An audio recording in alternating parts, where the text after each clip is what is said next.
So about 6 months ago, I picked up the A6400 as a B camera for my freelance videography business. Since then, it's been pretty much my primary camera for YouTube videos. I really think, despite a few flaws, this is the perfect camera for YouTube in a lot of situations in 2019.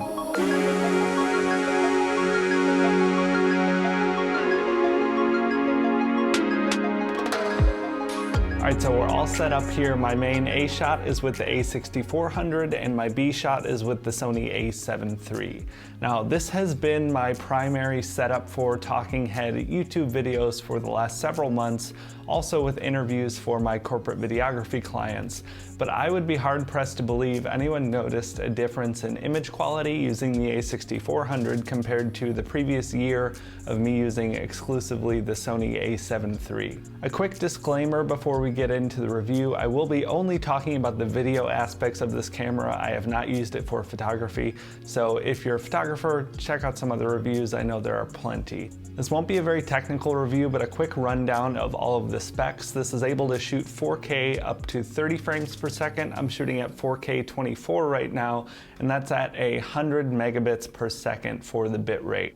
You're also able to shoot 1080p up to 120 frames per second for slow motion, and all of the picture profiles are going to be exactly the same on this series versus the step up in the A7 series. I'm going to start by covering some of the drawbacks and the negatives and the things that you're missing out on versus some other cameras.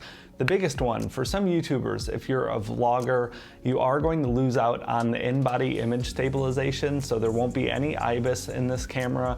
That has been somewhat counteracted with stabilized lenses, but it's definitely not going to be the most stable camera for run and gun filmmaking and vlogging.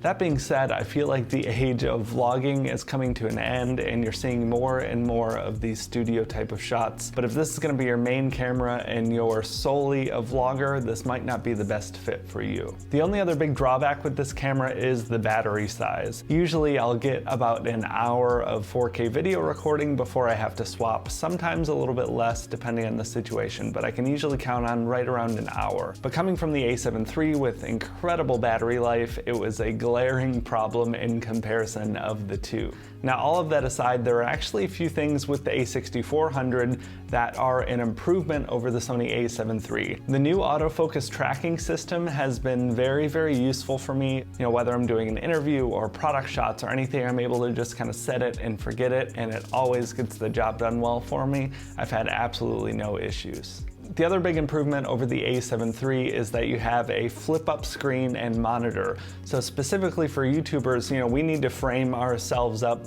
by ourselves. We don't usually have a lot of help while we're filming these videos. So having that flip-up monitor is absolutely amazing. You know, you're able to use your phone to monitor with things like the A7 III or the A6400, but when you connect via Bluetooth or plug in an external monitor, you do lose out on some of those autofocus features. So being able to keep the entire feature set while still being able to see and compose your shots properly while you're in front of the camera has been amazing. So not only is this camera less than half the price, you actually do get a few extra features that specifically for YouTube are going to come in extremely handy. I think this would be a great camera to use at any skill level. You know, if you're just starting off, this can be a main camera for you. You can start building up Sony lenses and eventually upgrade to some other cameras or adding in second cameras into the mix like I have here.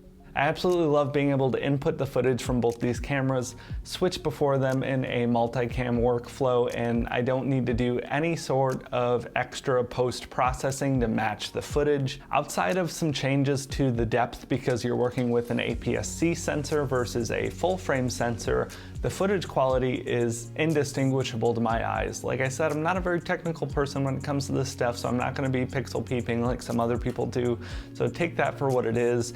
But importing and working with the footage for these past few months on bigger projects and smaller YouTube videos, I can't really tell a difference in the image quality.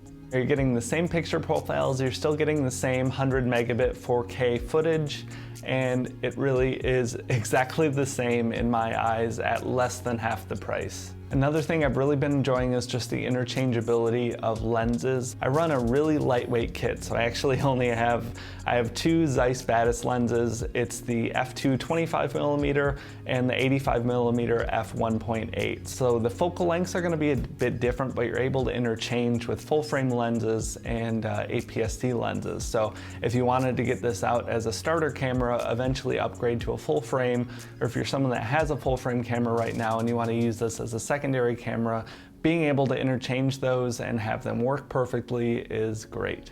No matter what level of YouTuber you are, I would strongly recommend you check out the A6400.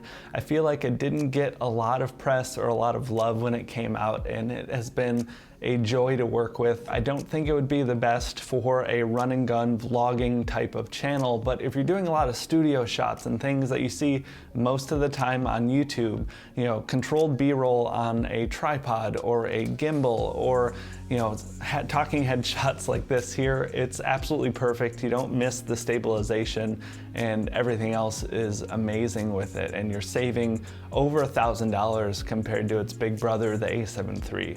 So check it out if you haven't yet. Let me know if you have any questions down below. I'd love to answer them for you. But thank you all so much for watching. Have a good one.